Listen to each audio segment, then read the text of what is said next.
Hi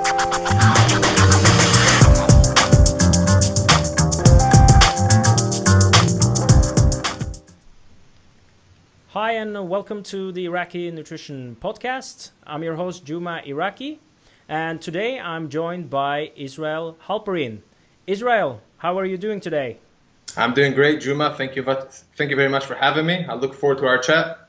My pleasure. Yeah, I'm looking forward to our chat too as well today, because this is a really interesting topic that I think a lot of coaches will have great value of. So, Israel, before we get into today's topic, could you give us an introduction about your background and what you do? Yeah, sure. So I should start with the beginning. For many years, I was a competitive athlete. My background is in combat sports. I competed in kickboxing and Thai boxing and a little bit of MMA. During my career, I spent 2 years in California, United States, and then another year in Thailand. So I had a pretty intense career. After which I decided that I had enough, and I naturally moved into coaching. So to this day, I'm still a kickboxing and Muay Thai coach. I work with a lot of elite level athletes. I'm also a strength and conditioning coach, and again, I mainly work with a strength and conditioning coach, although I've worked with the general population as well. Roughly 10 years ago, I also started my academic career. So I first completed my physical education degree in Israel, in Tel Aviv, after which I moved to Canada, and I completed my Master's of Science in Exercise Physiology in Memorial University of Newfoundland under the supervision of Professor David Bain. And when I completed my Master's, I had a unique opportunity to move to Australia and conduct what's called an industry-based PhD in the Australian Institute of Sport. So that job included working as a sports scientist with the 4 national Olympic teams with boxing, judo, taekwondo, and wrestling. So I served as a support staff, all while conducting my research on the athletes themselves. And my research, my PhD dissertation, deals with motor learning, with the effects that coaching feedback has on performance of combat sports. So that's in a nutshell who I am. Excellent. That's really interesting. So you worked with a lot of teams and athletes, but do you take on any consulting jobs outside of that as well? Well, recently I've started to try and do that. This is a new world to me, but I've got a few new combat sports athletes that I've started to work with online, and it seems to be working. I mean, I'm a bit more old school, and I like to interact with the athletes that I train, but I gotta say that I'm having a positive experience, and I'll be looking to do more of that in the near future. Sounds good. All right, so for people that are listening, this podcast is available in audio format on iTunes, but if you want to look at 2 guys talking about science, you can also find a video format on YouTube as well. So Israel, today we're going to talk about the science of coaching. So we're going to go into a lot of research that you've done on the topic with mainly combat sports athletes. So the first question is, if you could explain what attentional focus instructions are and what effect it has on performance. Right. So even I should probably add before I start answering your question that one of the reasons I wanted to investigate this topic is due to my experience, both as an athlete, as a coach. I have very clear memories of how some of the coaching feedback that I received in an athlete, how much it influenced my success in competition, how much it influenced my status in training. And then I also kept having the same questions. What feedback should I provide to the athletes I work with as a coach? And this is the reason why I decided to dedicate my PhD for this topic, which is, I just wanted to give a bit of a background of why I decided to conduct a PhD on the topic. So one of the first feedback strategies that I've investigated, is indeed what you described as attentional focus. So there's a lot of ways we can instruct and provide feedback to our athletes or clients. By the way, I should say that while my research was mainly on combat sports, the conclusions hold true for anyone. Mm-hmm. They're also just for the normal, average client that you're training at the gym, whatever it is that I'm going to be talking about is just as relevant. And indeed, there's a lot of studies to show that. So going back to attentional focus, what we can do is just divide feedback into two types of, to distinguish between two types of feedback. One would be external and the other would be internal. So when internal feedback or internal instructions, which is actually quite self-explanatory, I provide feedback to the athlete and I'll ask them to focus on something with to do with their body part. So for example, if you're doing a bicep curl, if you're doing just a dumbbell curl, if I'll ask you to focus on contracting your biceps, that would be an example of an internal feedback or an internal instruction. So essentially anything to do with your body part and you focusing on that body part or muscle group would be defined as internal focus. Where on the other hand, external focus instructions will lead you to focus on the effects that the movement have on the environment. Or put differently, you're going to focus on anything to do that's outside of yourself, that is not a muscle part. So for example, if you go back to the dumbbell curl example, if I'll ask you to focus on lifting the dumbbell, so you're now focusing on the dumbbell, that would be an example of an external feedback instruction. Now, I should add that for the most part, coaches, personal trainers, physical therapists, athletic trainers, and so forth, based on research that I've done and others, they mainly use, in their natural environment, they tend to rely on internal feedback. So they instruct their athletes or their clients to focus on their muscles or their bones or their body parts, whatever it is that leads the clients to focus on themselves as they perform the exercise on the movement.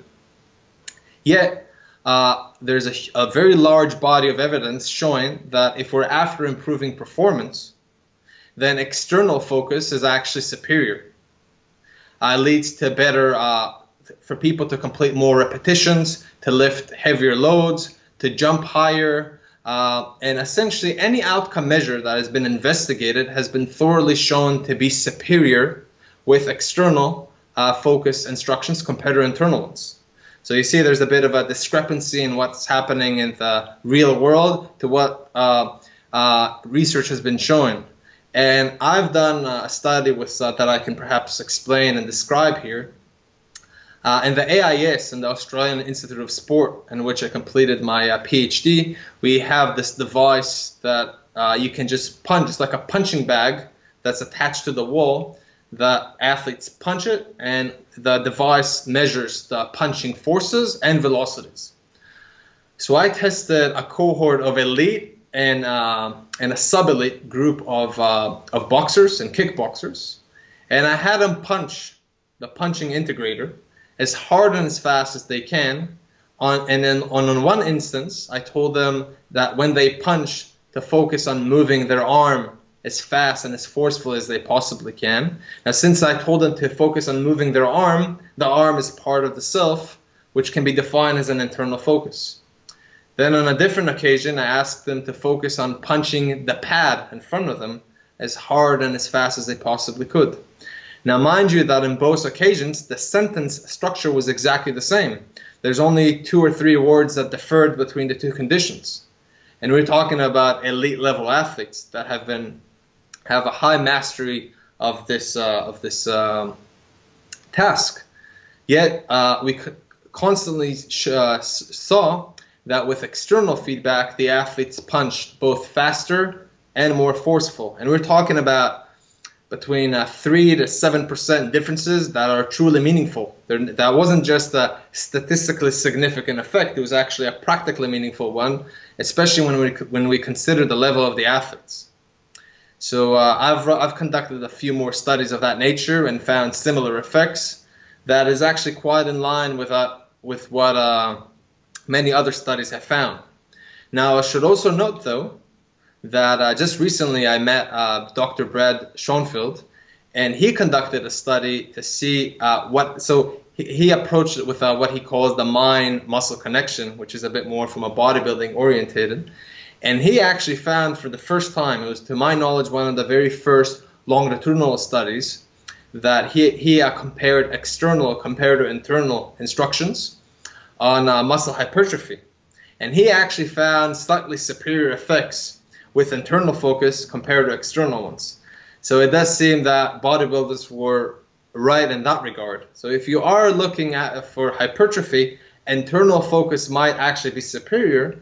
But if you're looking to improve your performance, and by that I mean lifting heavier loads, getting more repetitions in, jumping faster, and so forth. And also I should add that if you're also looking to improve your motor learning and to improve your skill in a more efficient manner, then external focus seems to be where you want to go. Wow, excellent. You read my mind on that, because that was actually a question that I wanted to follow up on, and regarding, is there any scenarios where internal focus would actually be superior to external? And one, like the first thing that popped up in my mind was the mind-muscle connection when regarding muscle hypertrophy. That was the only thing that I could think of where it might be more superior with the internal focus. So great you brought that up. Yeah, so you see, I wasn't sure. I was actually really looking forward for someone to conduct this study, because there's always the question of muscle hypertrophy. Mm-hmm. And I actually hypothesized that even with that external focus would still be superior to internal ones, even when hypertrophy is the end goal. But I was wrong. And as a scientist, I enjoy being wrong and changing my views and according to the evidence. And so nowadays, I would say that unless you're after hypertrophy, then you, as a personal trainer or as a coach, you should always try to use external focus instructions. Now, that's not always easy. That's something that needs some thought. I recommend to the coaches and physical therapists that I work with to sit down and actually write down instructions that are external, because it's not that intuitive. Mm-hmm. It takes time and effort to come up with a few good external cues that you like using that are actually of practical relevance as well. So it's not as intuitive, but yet this is something that I highly recommend, because the body of evidence that has been accumulated over the past 20 years is quite conclusive in that regard. Excellent. Now, you also have done some other studies regarding choices that athlete takes on motor skill learning and performance as well. Could you please tell us more about that? Right.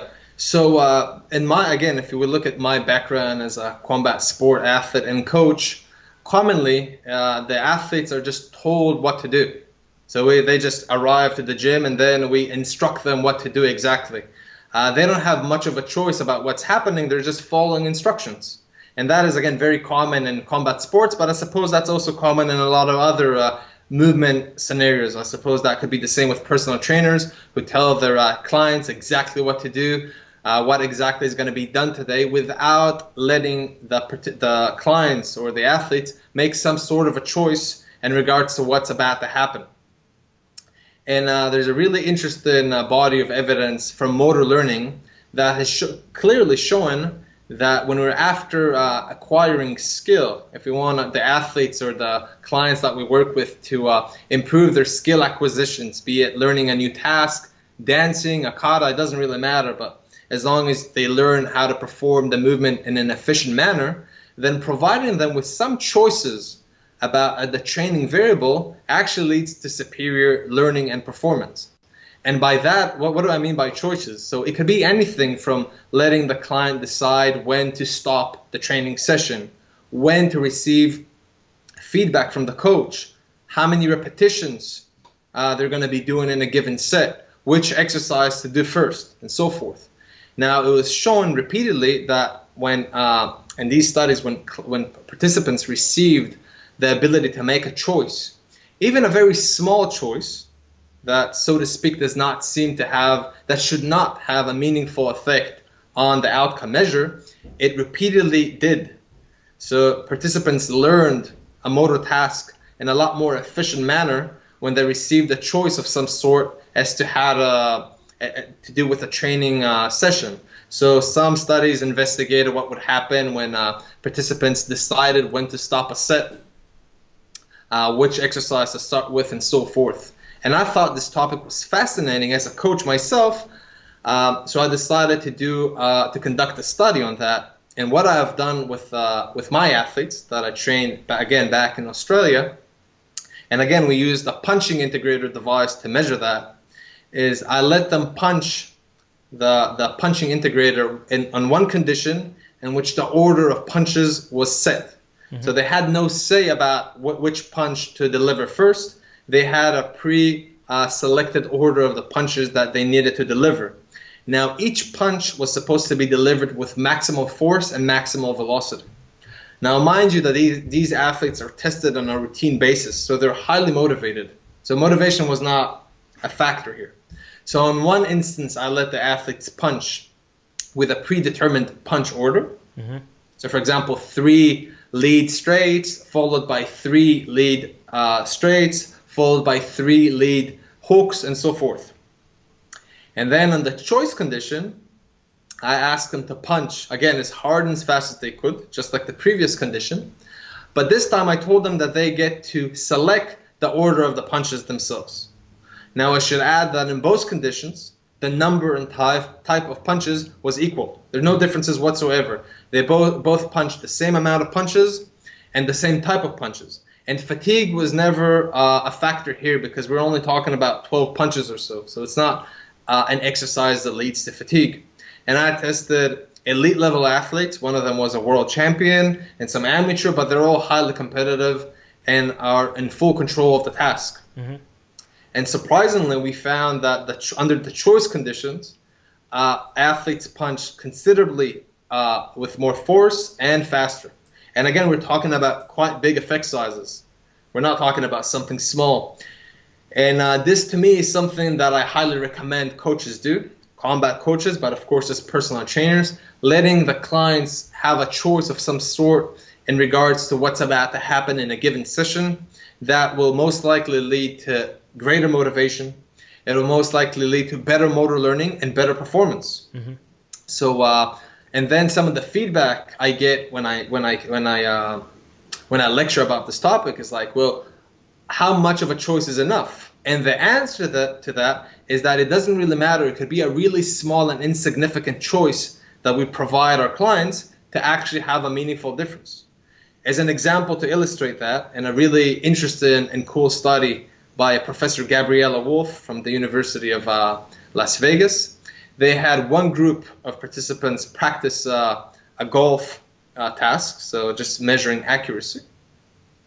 And they had, I forgot how many repetitions they could have practiced, and after which they've learned, they measured how well they've improved their performance. And then the other group, which was the choice group, practiced the same task for exactly the same number of repetitions and so forth. So everything was exactly the same between the two groups, but the choice group got to choose the color of the golf ball as they practiced. So again, just whether it's yellow or orange. So nothing that should influence performance, but they found that those who got to choose the color of the ball improved their performance, their accuracy, a lot more compared to the non-choice group. So the take-home message here is that providing our clients with some choices as to what to do in a training session is a worthwhile intervention and something that we should all adopt as coaches. And practically speaking, for personal trainers, one of the best cues or using this strategy that I like to do is just let the client decide on the rep range. So it's not to say that I'll ask him, all right, you get to do anywhere between 5 and 30.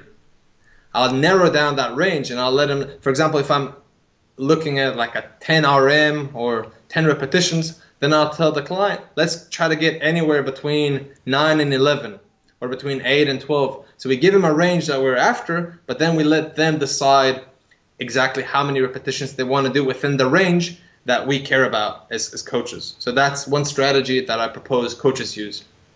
Excellent. Now I have some follow-up question on this because there's some research showing that, like you mentioned, letting the client choose the order of the exercises that they use lead to more repetitions performed. But what if you're, for example, dealing with exercise selection and the client opts to do more a single joint movement compared to multiple joint movements in the training session? Right. So again, this is an excellent question, a question that I receive quite frequently.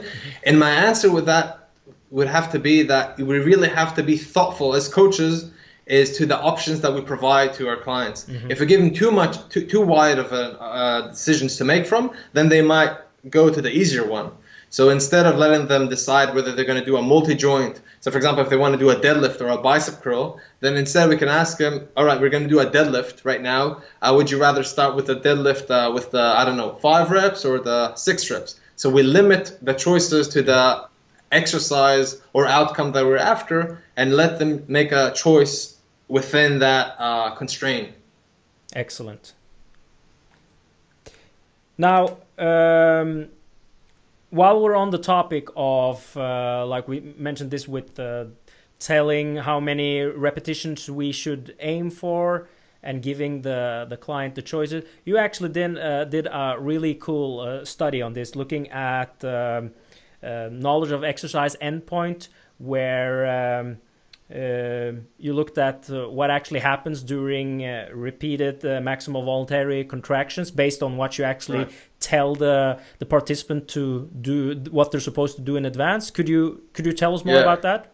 Yeah, so this was indeed a very interesting study. I'm very proud of it, and it was actually a very stressful study to conduct, and I'll explain what we have done. So I had actually, this is a study that we also replicated 3 times by now. So in the first one, we had 30 resistance-trained males arrive to the laboratory on 3 occasions. Now, they performed one of the 3 conditions, of course, in a randomized fashion. First, they were seated on a chair, and after a warm-up and so forth, they were asked to do 3 maximal isometric bicep curl contractions. So that served as a baseline for that day. So we wanted to see their maximal values within a given days. After which they received the intervention, which was me telling them one of 3 things. Again, that happened on three separate days. On one day, I told them that they're going to be performing 12 maximal effort MVCs. And by MVCs, I mean a maximal voluntary contraction that is isometric, right? So they had to go as hard as they possibly can from the very beginning, and I made sure that they were well aware of that. So again, on one day, I told them they're going to do 12, and then they went forth and completed 12 repetitions. There's nothing tricky about this condition. They were told they're going to be doing 12, and then they ended up doing 12. Then on the next day, they came in, they did their pre-test, 3 maximal contractions, and then they were told that they're going to be doing an unknown number of repetitions, and that I will tell them when they have to stop. Right? So they had no knowledge of the exercise endpoint. I told them, of course, they're not aware of the research question, of course. So they were told that it had something to do with the reliability of EMG. I tried to bore them with an explanation that they would just go on and do it. So on that day, when I told them that they'll just start and I'll tell them when to stop, I stopped them after 12 repetitions. So again, I told them there's no known endpoint, and I stopped them after 12 repetitions. Now the last day, and again I should repeat myself and say that all conditions were counterbalanced, right? Now on the last day was probably the most stressful for me. Again, they came in, they did the baseline, three baseline MVCs, and then the intervention, which was me telling them that today they're only going to be doing 6 maximal effort contractions, and that's that. And then they went on and did the 6 repetitions. But right on the 6th repetition, I had to play like an actor and put my heads on my head while I was looking at the computer and said, oh no, something was wrong, it didn't record it. Can you please continue and do a few more? So then they ended up doing a few more repetitions. So essentially they ended up doing 6 more, which ended up on that day that they did 12 repetitions as well. Mm-hmm. So all in all, on each and every day, they completed 12 repetitions. And on each day, they were asked to go full out, to hold nothing back and perform to the best of their abilities. So on a physiological basis, then we should see all days overlap. There should be no differences between the days because, again, they're asked to go as hard as they possibly can, and they perform 12 repetitions. Yet their prior knowledge of the exercise point had a considerable effect on what they ended up doing. And on the unknown day, which they're not sure when how many repetitions they're going to have to perform, the forces they produced were considerably lower compared to all other conditions right from the first repetition, which is actually impressive. I mean, again, we're talking about meaningful effect sizes. The differences were large, right? And this was also accompanied by lower EMG activity collected from the biceps as well. Now, the highest force production was achieved when participants thought they were only going to be doing 6 repetitions.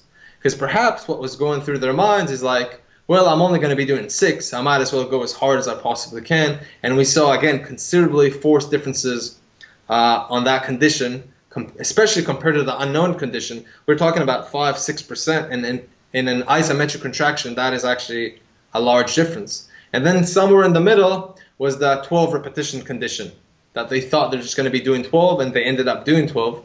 So the conclusions from this study, which again we replicated and we found the same results with females. We thought that perhaps we'll see some differences between males and females, which we didn't. And interestingly enough, we also replicated the study with young females that were they're adolescent. Mm-hmm. And with them, we did not find such effect. I mean, the forces, the 3 conditions completely overlapped, mm-hmm. which was really interesting. Yeah. But nevertheless, the take-home message here is quite clear in my view as a coach, is that for the most part, unless there's a really a good rationale for it, I always provide my clients and athletes with an endpoint. And this is something that I actually see quite often in different gyms, that a coach will tell their athletes or their clients something along the lines of, all right, you can just start, I'll tell you when to stop. And if you do something like that, then you deprive the client with an exercise endpoint. And based on the findings of my study, then we should predict that their performance is going to be lower. They're going to hold back because they don't know what to happen. They cannot pace themselves. Mm-hmm. So we as humans, it's better for us to have an endpoint so we can distribute our forces and just kind of pre-plan. We can discuss whether this happens consciously or subconsciously. I don't know. This perhaps is still up there in the air, and it's a difficult question to investigate. But nevertheless, we do know that it happens.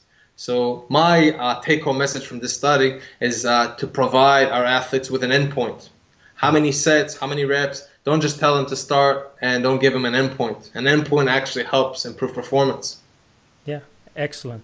It's basically like driving in unknown area. Like if you know the area, you're probably going to go faster. But if you don't know the area really, you're not going to go as fast because you don't know where you're actually going to end up. That's actually, I got to say, it's the first time I've heard this analogy, and I love it. I think it makes really good sense. Yeah. So, yeah, good one. Yeah. All right. You've done actually a lot of great research that's easy to apply immediately to client, that actually brings a lot of value. And another thing you've done is looking at coaching cues and different feedbacks that you provide your athletes. And one of the cool thing about this study was the method that you used. Could you tell us more about one of the studies that you did on coaching cues in amateur boxers? Yeah, so this study was, I think I briefly touched it on the beginning of our chat, is I actually wanted to see what happens in real life. I mean, we've got all these cool research showing that one feedback is perhaps superior to the other. So for example, external is superior to internal, in choices is superior to no choices, and so forth. But I wanted to base my research on actual data that happens in real life. It's important for me because I want to ask questions that are of relevance. Mm-hmm. So at the 2015 National Championships in amateur boxing in Australia, I went there a bit nervous with so my research tools were just my recorders. I brought with me 3 recorders, and then I hesitantly approached all the boxing coaches that were there. And again, mind you, this was a really important competition prior to Rio and so forth. This is a national championships in amateur boxing. And I asked the coaches if they would mind that I would attach the microphone to their shirt and actually record the type of feedback they provide their athletes with between rounds of competition. And fortunately, and surprisingly even, I had 12 coaches agree for that. So what happened is that right before their athletes started competing, I attached a microphone to their shirt right here. and I just freestyle recorded. And I ended up recording, I think it was, I don't have it on the top of my head. We actually published this study. But we ended up recording, I think it was 26 bouts overall, which is a fair few, I think. And then I had to transcribe all the feedback that I recorded. It took me many, many hours because I had to listen to it, and so that wasn't fun. Mm-hmm. And then we actually analyzed the type of feedback that coaches provided to their athletes, and we tried to see whether the feedback they provided was actually matched with performance, with the outcome. And of course, I should clearly say it right now that I'm not proposing that the feedback they provided their athletes was the reason an athlete won or lost the bout. We can't say that, but we did find some interesting relationships in which the coaches that provided more internal focus instructions, if you remember, that's the one that the athletes focus on a body part, such as move your hand as fast as you can, or move your feet, contract your core, move your head, anything to do with the body part. So we noticed that coaches that provided more internal feedback, their athletes tended to lose the bout more frequently. Mm-hmm. Now again, of course, I'm not proposing that there is a causal relationship here, but it definitely is an interesting finding. And we also found similar findings with the choices. So when the coaches did not allow their athletes to make any choice and what's about to happen in the next round. So I'm talking that there's in boxing there's usually 3 rounds, depending if it's a female or a male. And then there's a 1-minute break between the rounds, in which the athlete goes back to the corner and the coaches provided them with feedback. So what we recorded is what happens during that minute. So when the coach did not allow their athletes to make any choice about the next round, their athletes also on average tended to lose the bout more than the coaches that provided their athletes with more choice options. Mm-hmm. And by the way, to me as a coach, that makes sense because boxing is a decision-making sport that you got to be able to find an opportunity in a split of a second. You got to see something that's just in the interaction between you and your opponent. So if you see an opportunity, you got to go for it. But if you're constrained to only do one thing, then you might not use the opportunity that might emerge in a split of a second there. So to me, as a coach, right, speaking right now as a coach, always when I corner my athletes between rounds, I always allow them the option. So that could mean that I would say something along the lines of, next round, I suggest you try to do whatever it is I want them to do. But I'm very careful with the language that I use, because when I say the words suggest and try, it's suggestive in nature. I don't, in contrast, I don't tell them next round, I want you to do the following, right? So therefore, I deprive them of a choice about what to do next. So also the words that we use are actually quite impactful on the outcome measures. So I'm always my recommendation is always to be suggestive in nature, not to be too dictatorship. It's like, I want you to do this, this, and that. And again, especially in a boxing environment, you got to be a bit more careful and allow some freedom for the athlete to make a choice. And then finally, we also found that coaches, in the losing bouts, they used a lot less positive feedback than coaches that their athletes won the bout.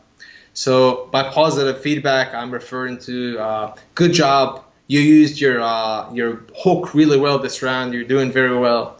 Whereas negative feedback would be something along the lines of, oh, you're not moving enough, you're not blocking his punches, you should do a bit more of that. So it's a bit more negative in nature.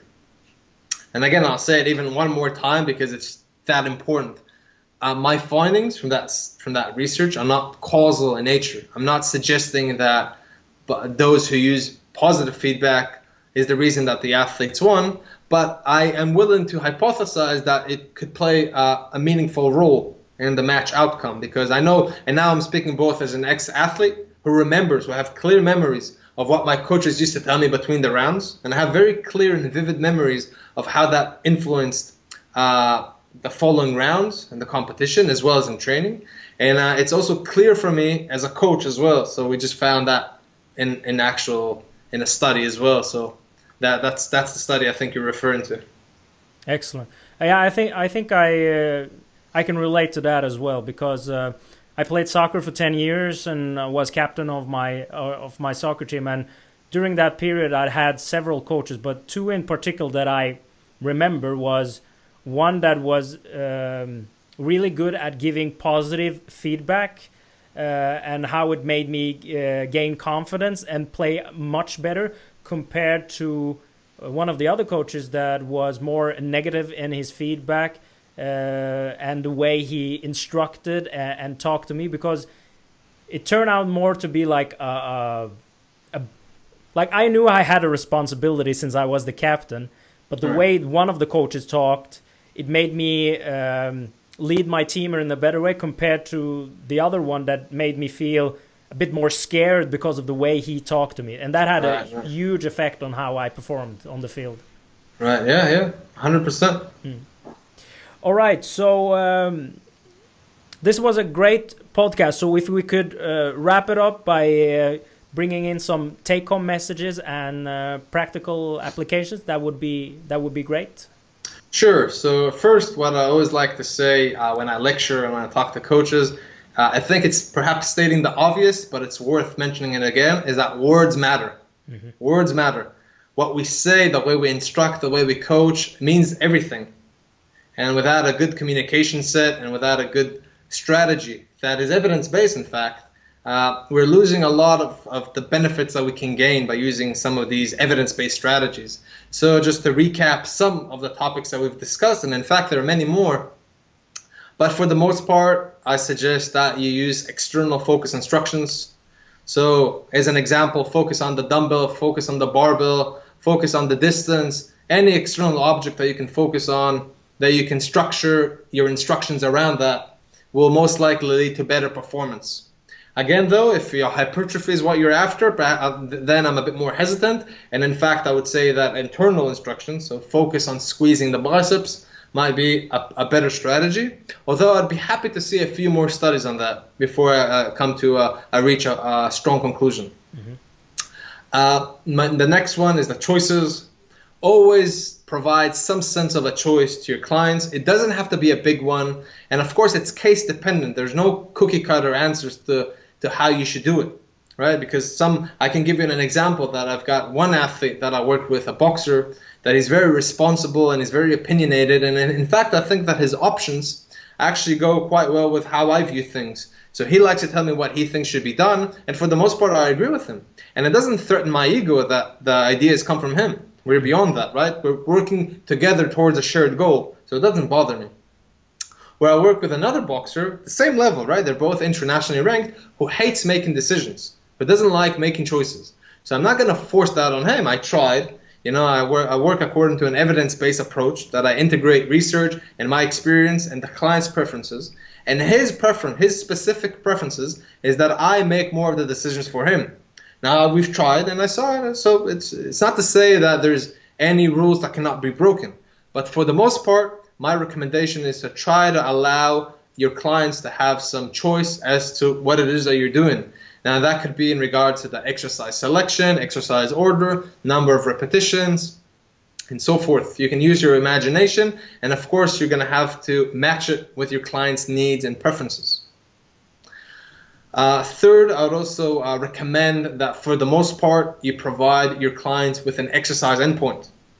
Tell them how many repetitions they're going to be doing, how many sets, because based on my research and others, this tends to improve performance because participants are able to pace themselves. They're going to be able to come up with a strategy as to how they're going to distribute their efforts.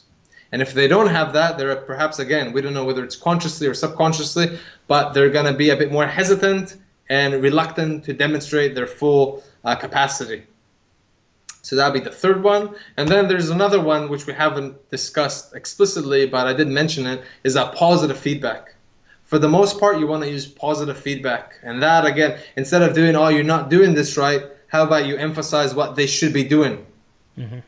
Instead of showing, for example, instead of telling someone your knees are collapsing, that has a negative association with that, how about you tell them to move their knees to the outside? Now, I wouldn't say that because that's internal focus, but I just wanted to get the point across, right? Mm-hmm. Instead of what you shouldn't be doing, what should you be doing, right? Mm-hmm. Yeah. So I think these are the few take-home messages based on what we've discussed today. Excellent. I think this has been a great podcast. Thank you so much for taking the time to be on the podcast today, because a lot of the things that you talked about has great value. Even though you've done a lot of the research on combat sport, it has a lot of great values to any coach that works with clients and athletes. So thank you so much for bringing so much value to the field. And if people want to reach out to you or find more information about you, is there any place they can find you on the internet? Well, I don't have a working website. It's something that I should get to, I suppose, in the near future. But I am quite active on Facebook, and you can just look up my name, Israel Halperin. And I also have a ResearchGate webpage in which I've uploaded all my studies. So if you're interested in reading some of the research studies that we've talked about today, they can just look me up on ResearchGate and download them. Yeah. Excellent. Once again, Israel, thank you so much for taking the time, and I wish you a continued pleasant stay in Tel Aviv until you move back to Canada. Thank you so much. It was a pleasure being here. I'm very thankful for this. Thank you so much. All right, Israel, have a nice day, and I'll talk to you soon. Thank you. Bye-bye. Bye-bye.